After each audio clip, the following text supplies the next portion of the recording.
कितना में? ये तो एक दाम तो ऑनलाइन बा, अमेज़न पे सर्च मारल जाई। कौन एप्पल के कौन है? 17 ईयर 17 ईयर तो पता चलिए जाई। चुनाव के बाद खरीदने के पहले पहले ही बाद में खरीदे को होई तो केंग होई?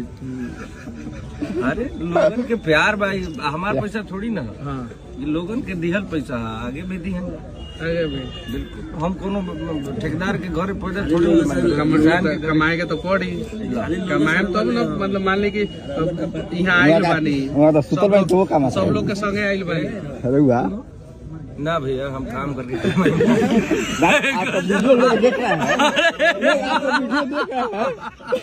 अरे भाई जागे के पड़ेला, काम करे के पड़ेला।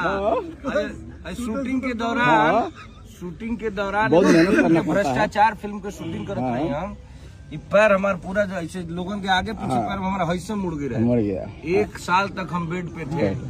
तो पैसा ऐसे नहीं आता है भाई, बहुत मेहनत करना पड़ता है। तुम बताओ सूतल बने पैसा इस टाइम में